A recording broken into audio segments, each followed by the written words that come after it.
बिस्मिल्लाहिर्रहमानिर्रहीम। ये हमने रेक्टिलिनियर मोशन यूनिट 7 मैकेनिक्स का स्टार्ट किया हुआ है।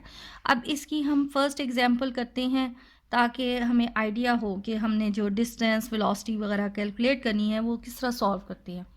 इसकी फर्स्ट एग्जांपल में है कि find the distance travelled bye a particle moving in a straight line. यानी हमने डिस्टेंस कैलकुलेट करना है जबकि पार्टिकल जो है वो स्ट्रेट लाइन में मूव कर रहा है विद यूनिफॉर्म एक्सेलरेशन। अब जब यूनिफॉर्म एक्सेलरेशन है और डिस्टेंस हमने कैलकुलेट करना है तो हमारे लिए हेल्पफुल होंगी मोशन की तीन इक्वेशंस जो हैं वो हेल्प करेंगी क्योंकि वो यूनिफॉर्म एक्सेलरेशन के साथ ही ड्राइव हुई हुई है in the nth unit of time.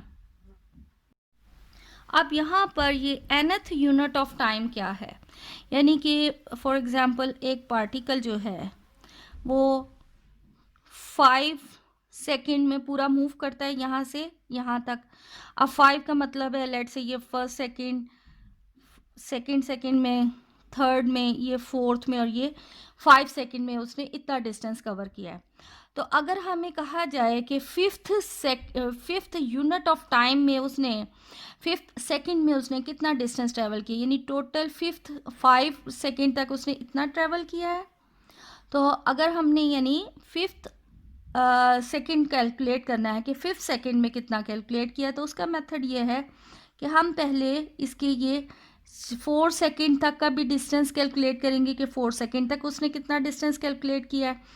5 second का भी कैलकुलेट करेंगे कि टोटल 5 सेकेंड में उसने कितना डिस्टेंस।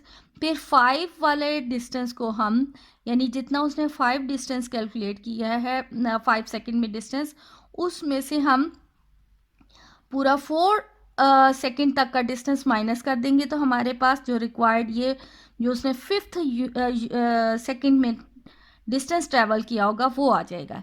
अब चूंकि हमने यहाँ पर nth unit of time calculate करना है, nth यूनिट ऑफ टाइम में उसने जितना डिस्टेंस, इसका मतलब है कि nth से पहले n-1 यूनिट तक का भी डिस्टेंस कैलकुलेट करेंगे, पूरा n यूनिट तक का भी टाइम कैलकुलेट करेंगे और n यूनिट में से हम n-1 सब्ट्रैक्ट करेंगे तो फिर हमारे पास nth यूनिट ऑफ टाइम आ जाएगा।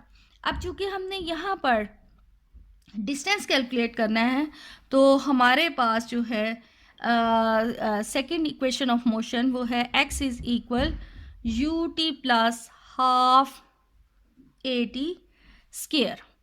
तो हमने चूँकि डिस्टेंस n यूनिट में भी कैलकुलेट करना है यानी टोटल n सेकेंड्स के लिए फॉर डिस्टेंस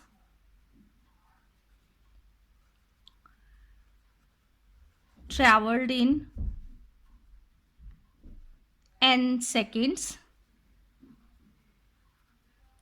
यानी हमने यहाँ पर टाइम हमारा टोटल n सेकेंड्स है, n पुट करेंगे तो हमारे पास ये x1 लिख लेंगे, टोटल उसका n सेकेंड्स में उसका डिस्टेंस कितना है un plus half a n square. ये अगर इक्वेशन नंबर 1 है then this is our equation number 2। अब हमने इसका n-1 यूनिट तक का भी टाइम कैलकुलेट करना है, डिस्टेंस कैलकुलेट करना है। नाउ फॉर डिस्टेंस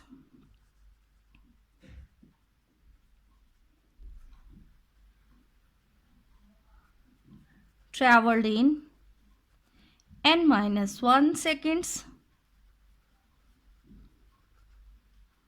हमने पुट करना है t को n-1। लेट से वो डिस्टेंस आ जाता है x2 है, u n की जगह t की जगह n-1 plus 1/2 a n-1 square. This is our third equation. अब हमने चूंकि distance nth unit of time में कैलकुलेट करना है so the distance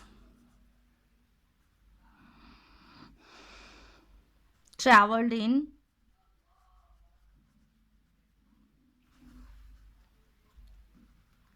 nth unit of time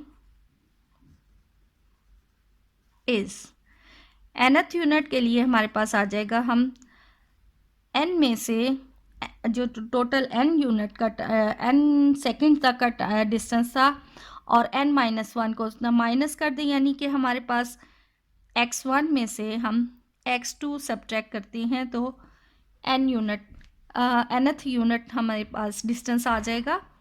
x1 की जगह हमने पुट किया un plus 1/2 a n square minus un-1 plus half a n-1 square. तो इसको हम जब सिंप्लीफाई करते हैं un plus half a n square, ये माइनस अंदर मल्टीप्लाई करते हैं un-1, साइन चेंज हो जाएगा -1/2 a n-1 स्क्वायर।